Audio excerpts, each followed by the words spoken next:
నమస్తే, welcome to Disha TV. ప్రస్తుతం మనతో పాటు టీజేఎస్ రాష్ట్ర అధ్యక్షులు అలాగే ఎమ్మెల్సీ కోదండరాం గారు ఉన్నారు. వారితో మాట్లాడదాం తాజా రాజకీయ తెలంగాణ పరిణామాలు. సార్ నమస్కారం. నమస్తే.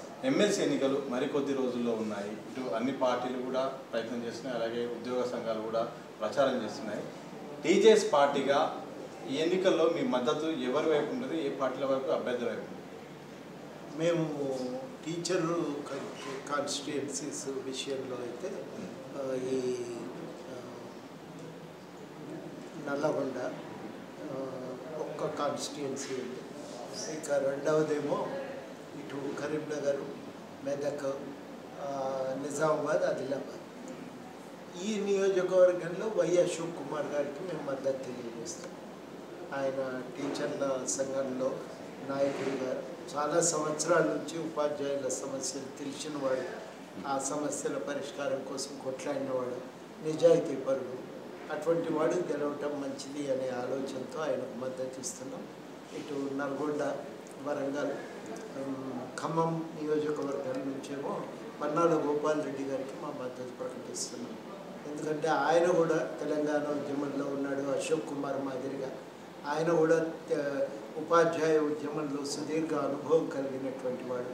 కాబట్టి వాళ్ళిద్దరూ గెలవటం మంచిది అని, నిజాయితీగా టీచర్ల సమస్యలను లేవనెత్తగలరు, పరిష్కారానికి ప్రయత్నం చేయగలరు అనే ఒక అనుభవంతో వారికి మద్దతు తెలియజేయవలసిందిగా ఉపాధ్యాయులను కోరుతుంది. సో ఇక గ్రాడ్యుయేట్ సంబంధించిన అవును, graduates Karimnagar, Medak, Nizamabad, Adilabad graduates constituency ఉంది. పట్టభద్రుల నియోజకవర్గంలో కాంగ్రెస్కు మద్దతు ఇస్తాం. కాంగ్రెస్ అభ్యర్థి నరేందర్ రెడ్డి గారికి మా మద్దతు ప్రకటిస్తున్నాం. నరేందర్ రెడ్డి గారు మరి ఇక్కడ అభ్యర్థి అనే దానికంటే ఈసారి కాంగ్రెస్ గెలవటం అవసరం. ఎందుకంటే అనేక సంక్షేమ పథకాలు అమలవుతుంది. వారికి ఇంకా కొంత ఉత్సాహాన్ని ఇవ్వటానికి, ఇంకా కొంత బలాన్ని అందించడానికి ఈ ఎన్నికల్లో వారిని గెలిపించటం ఉచితమని భావిస్తున్నాం. ఎన్నో ఏళ్లుగా జరగని కుల గణను, కుల సామాజిక ఆర్థిక సర్వేను నిర్వహించారు. గతంలో బీఆర్ఎస్ మేము చేసినామని చెప్పవచ్చును, కానీ వాళ్ళు వాస్తవానికి నివేదిక విడుదల చేయలేదు, గణాంకాలు కూడా విడుదల చేయలేదు, దాచిపెట్టినారు. అవి ఏమైనాయో, ఎందుకు ఉపయోగపడ్డాయో, ఎవరికి ఉపయోగపడ్డాయో కూడా మనకు తెలియని పరిస్థితి. ఇప్పుడు వీళ్ళు పూర్తి చేయటం మాత్రమే కాదు, ఈ సర్వే నివేదిక మరి విడుదల చేసి దాని స్థూలమైన లెక్కలన్నింటినీ విడుదల చేసి తర్వాత వాళ్ళు ఒక ప్రయత్నం చేస్తున్నారు. ఇలా వాటి ఆధారంగా కేవలం వాటిని లెక్కగట్టడమే కాదు, సర్వే చేయటమే కాదు, దాని ఆధారంగా ఇలా మరి ప్రజల అభ్యున్నతి కోసం సంక్షేమ విధానాలను తయారు చేయాలి, రూపకల్పన చేయాలి అని ఇది ఒక మంచి పరిణామంగా మేము భావిస్తూ ఉన్నాం. అట్లాగే రైతు బంధు అమలవుతున్నది, రైతు భరోసా, ఇప్పుడు తర్వాత రుణమాఫీ జరిగింది, మొత్తం కాలేదు, ఇంకా కొంతమందికి పెండింగ్ ఉంది, కానీ చాలా వరకు పూర్తి చేయగలిగారు. ఒక స్పెల్లోనే చాలామందికి పూర్తి చేయగలగటం ఒక మంచి పరిణామం. ఇట్లా చాలా సంక్షేమ పథకాలు, మహిళలకు ఉచిత బస్సు ప్రయాణం, ఇట్లాంటి చాలా సంక్షేమ పథకాలు అమలైంది. మిగతాయి కూడా అమలు చేయడానికి పూనుకుంటున్నారు. ఈ గెలుపు వారికి మరింత ఉత్సాహాన్ని ఇస్తుంది. మరిన్ని పథకాల అమలుకు మనం కొంత కృషి చేయవచ్చు. మనకు నోటిఫికేషన్లు వచ్చినాయి, క్యాలెండర్ విడుదలైంది, సో ఒక స్కిల్ యూనివర్సిటీ ఏర్పడింది. చిన్న సూక్ష్మ పరిశ్రమలను పెంచి మరిన్ని అవకాశాలు, ఉపాధి అవకాశాలను విస్తరించాలనే ప్రయత్నం చేస్తున్నారు. ఇవన్నీ జరుగుతున్నప్పుడు కొంత తోడ్పాటును అందిస్తే వాళ్ళు ఇంకింత ఎక్కువ పని చేయగలరనేది మనందరికీ ఉన్న ఆలోచన. కాబట్టి అక్కడ పట్టభద్రులందరినీ కోరుతున్నాం, మీరు ఈసారికి కాంగ్రెస్కే మద్దతుని ఇవ్వండి, కాంగ్రెస్ని గెలిపించమని కోరుతున్నాం. సో కులగణన అంశాన్ని మీరు ఇంతకుముందు ప్రస్తావించారు, కానీ కులగణన విషయంలో మాత్రం బీసీలకు అన్యాయం జరిగింది, చాలా తక్కువ పర్సెంటేజ్ చూపించారు. దాదాపు 56, 55, 60% ఉండాల్సిన మమ్మల్ని 46%కు పరిమితం చేసి కొత్తగా ముస్లిం మహిళలు అంటూ కూడా ఇదొక బీసీలు అంటూ కూడా అంశాన్ని తీసుకొచ్చారని కూడా పెద్ద ఎత్తున ఇటు కొన్ని పార్టీలు అలాగే కుల సంఘాలు కూడా ఆవేదన, ఆగ్రహం వ్యక్తం చేస్తున్నాయి. ఇప్పుడు 42% రిజర్వేషన్ అడగటానికి కావాల్సినన్ని లెక్కలైతే ఉన్నాయి. అదేవిధంగా బీసీల సంక్షేమం కోసం విధి విధానాలు తయారు చేసుకోవటానికి కావలసిన ఒక చిత్రపటం అయితే తయారైంది. కాబట్టి నేను అనుకోవటం ఒక మంచి పరిణామం ఇది. వాస్తవానికి కేంద్ర ప్రభుత్వమే బాధ్యతను తినేసుకొని సెన్సస్ డిపార్ట్మెంటే ఈ పని చేస్తే బాగుండేది. కానీ సెన్సస్ డిపార్ట్మెంట్ దానికి సిద్ధంగా లేదు, కేంద్ర ప్రభుత్వం అంగీకరించటం లేదు. మరి అట్లాంటి పరిస్థితుల్లో ఏ రాష్ట్ర ప్రభుత్వము చేయని విధంగా మన రాష్ట్ర ప్రభుత్వం చేస్తున్నప్పుడు దాన్ని మనం ముందు ప్రోత్సహిద్దాం. ఇంకా ఏమన్నా లోటుపాట్లు ఉంటే సరిదిద్దుకుంటాం. ఇదే మొదటిది కాదు, ఇదే ఆఖరిది కూడా కాదు. తప్పనిసరిగా తరచూ జరుగుతూనే ఉండాలి, లెక్కలు తీస్తూనే ఉండాలి. ఈ సర్వే ప్రకారం విధి విధానాలు కావాలి, ప్రభుత్వ విధానాలు తయారు చేయాలి, సంక్షేమ పథకాలు అమల్లోకి రావాలి. ఇది మనం ఇలా అందరం కూడా కోరుకోవాల్సిన అవసరం ఉంది. కాబట్టి ఒక ప్రయత్నం జరిగింది, మంచి ప్రయత్నం జరిగింది. నిష్పక్షపాతంగా శాస్త్రీయంగా లెక్కలు తీసిన తర్వాత ఏమన్నా లోపాలు ఉంటే దాన్ని సరి చేసుకోవటానికి కూడా వాళ్ళు ఇప్పుడు సిద్ధపడ్డారు. అయితే నేను అనుకోవటం ఒక పరిమితమైన ఒక లక్ష్యం మనకున్నది. ఆ లక్ష్యం కోణం నుంచి చూసినప్పుడు ఈ గణన సరిపోతుందని చెప్పి నేను భావిస్తున్నాను. సో ఇక సామాజిక కార్యకర్త కాళేశ్వరం విషయంలో న్యాయ పోరాటం చేస్తున్న వ్యక్తి ఒకవైపు కోర్టులో హియరింగ్ ఉన్న నేపథ్యంలో హత్య జరిగింది. రాష్ట్ర వ్యాప్తంగా చర్చ జరుగుతుంది. దీని వెనుక బీఆర్ఎస్ ఉందని కూడా కాంగ్రెస్ పార్టీ అంటుంది. ఈ యొక్క అంశంపై ఏం చెప్తారు? భార్య ఆరోపిస్తున్నది, అలా కాంగ్రెస్ కాదు, రాజలింగం మూర్తి భార్య ఆరోపిస్తున్నది. ఆయన నాకు తెలిసినటువంటి వ్యక్తే. చాలా సమస్యల మీద నిరంతరం ఆర్టీఐ సమాచారం తీసుకుని కొట్లాడుతూ ఉంటాడు.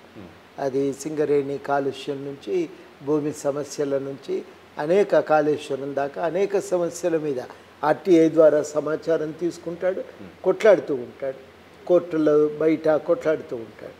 మరి ఆ కొట్లాట ఏదన్నా తప్పు జరిగిందనిపిస్తే, ఆయన ఎంచుకున్న విషయం సరిగ్గా లేదు అనిపించినా, ఆయన తప్పు చేస్తున్నాడని భావించిన ఎవరైనా కానీ కోర్టుకు పోవచ్చు, ఆయన మీద ప్రకటనలు ఇవ్వవచ్చు, ప్రచారం చేయవచ్చు, సభలు పెట్టవచ్చు.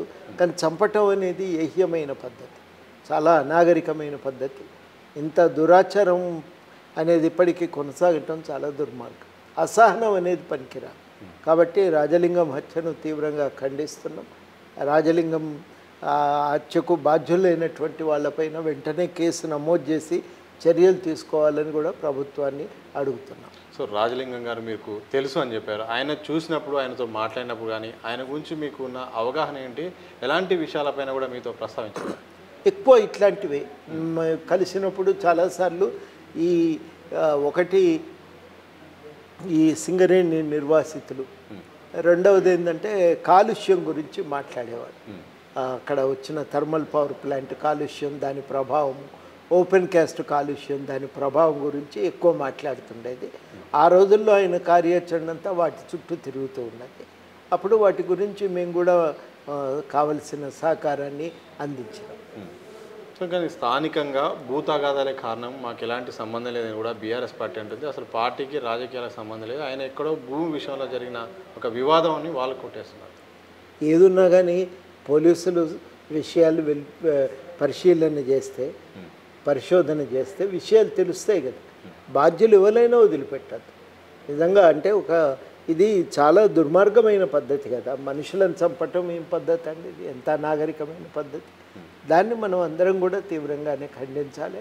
ఏదన్నా ఉంటే ఆ సమస్యల కు ఇంతగా దాడి చేయటం వెనకాల ఎవరన్నా ఉండని వాళ్ళందరి మీద మనం తప్పనిసరిగా ప్రభుత్వం ఉపేక్షించకుండా కేసు పెట్టాలి. సో ఇక కేంద్ర మంత్రి బండి సంజయ్ గారు వరుసగా తెలంగాణ ప్రభుత్వాన్ని టార్గెట్ చేస్తూ కొన్ని విమర్శలు చేస్తున్నారు. అసలు ముందు సీఎంకు మంత్రులకు సఖ్యత లేదు, ఇక ఇది 6 నెలలు ఉండడం ఎక్కువ, ఆ తర్వాత బీజేపీ అధికారంలోకి వస్తుందంటూ కూడా ఆయన వరుసగా వ్యాఖ్యలు చేస్తున్నారు. ఇంకా చాలా అంశాలు కూడా వివాదాస్పదంగా మాట్లాడుతున్నారు. దాని పట్ల ఒక రాజకీయ నాయకుడు మాట్లాడుతూ ఉంటాడు. ఆయన చెప్పిన అన్నింటి మీద వ్యాఖ్యానించడం మా పని ఏం కాదు కదా. ఎందుకు చేయాలి, మేము ఎందుకు వ్యాఖ్యానించాలి? కాబట్టి నేను దాన్ని అంత పెద్దగా సీరియస్గా వ్యాఖ్యానించవలసిన అంశమని అనుకోవటం లేదు. ఆ పని విధానం బాగాలేకపోతే తప్పనిసరిగా కాంగ్రెస్ పార్టీ తాను అంతర్గతంగా సమీక్షించుకుంటుంది, సరి చేసుకుంటుంది. నా దృష్టిలో అది ఇవాళ చాలా కీలకమైన అంశం కాదు. ఇవాళ చాలా అంశాలు ఏంటంటే రాష్ట్రానికి విపరీతంగా ఒక అప్పులు చేసిపోయింది గవర్నమెంట్, విపరీతమైన ఆర్థిక సమస్యలు చుట్టుముట్టుకున్నాయి. కేంద్రం ఏమన్నా నిధులు ఇవ్వగలుగుతుందా అన్నదే ఇవాళ తెలంగాణ అభివృద్ధి రీత్యా కీలకమైన ప్రశ్న. మరి అట్లాంటి చిన్న కీలకమైన విషయాలపైన మాట్లాడకపోవటం కూడా తప్పు కదా.